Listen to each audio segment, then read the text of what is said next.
And thanks for being with us here on another week of Carrozza's Corner. Very happy to have Paul with us, of course. And then we're also joined by Jack London, who has a new book out, which you can see behind us. French Letters is the name of it, but the connection to running behind this book is you were a longtime runner yourself, and the idea for this book kind of formulated for you while you were running on the trail here downtown, right?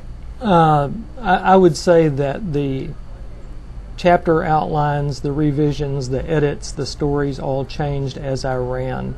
The story actually began on our honeymoon when my wife and I were in Belgium and read a story about a farmer's cow exploding one morning. And this farmer had been in that field every day for years, and suddenly the field is raining cow bits down on him. And then in Paris there were these pitiful old widows of World War I who could barely survive, and those two events together made me realize that the story of our mothers in World War II had never been told. Turns out the cow exploded by stepping on an unexploded shell. But on Town Lake, on the hike and bike trail, every day for year after year after year, that story shaped and shaped and shaped and wrote itself. Sure. And then when it became written, it became rewritten, and finally it became a book. This is, Paul, the perfect proof that, you know, the running can be therapeutic for you. It can be thought-provoking. I mean, it's just backing up what we always say about getting out there and being active. Yeah, I think running has become very social in this town, but you still need to take that time to get out by yourself and use it as a time for just you. So you know, in your schedule you might have your days or your periods of the year where you just want your ability to run and walk on the town lake to be alone and sort out your thoughts.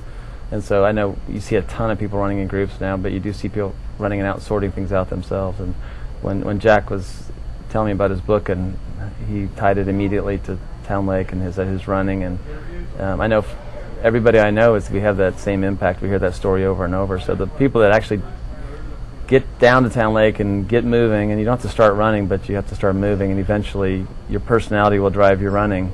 Some people walk, some people jog, some people run, but getting out there is the key. And then finding your, if you can't get downtown every day, find your local trail system right, where you can get out wherever you live. And Jack, you long-time runner, but this is your first foray into at least fiction writing, right? Into fiction. I've written legal articles and chapters for books for years.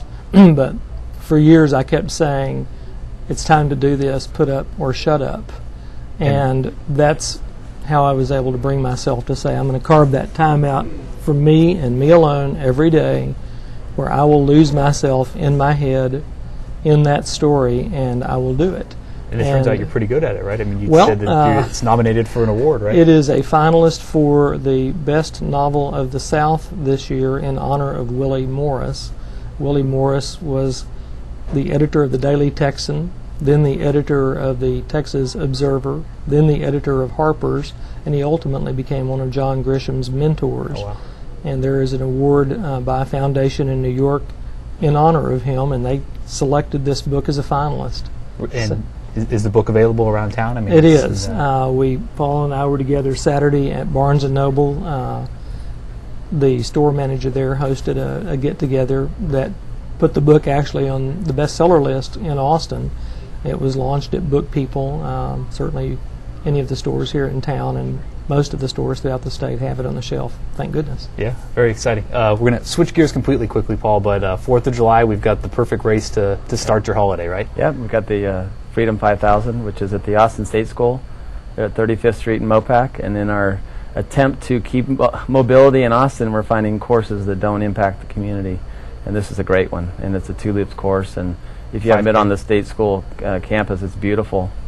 And it's one of Austin's jewels of feeling like you're in a small West Texas town right downtown Austin. Sure. And it's very historic, so come out and get your day started right, and then enjoy the good stuff that comes with 4th of July. 8 a.m. start on the 4th. That's right, yeah. All right, Jack, thank you very much. Thanks for hosting me. Yeah, absolutely. French Letters is the name of it? So well, the title is Virginia's War.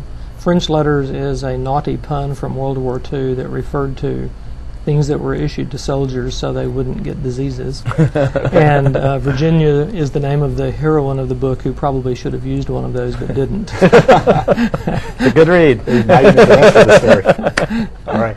Thank you very much. And don't forget, you can always go to runtex.com to see all the races that we've got coming up. Plenty of good ones this summer, and you can email us here. You never know what we're going to be talking about.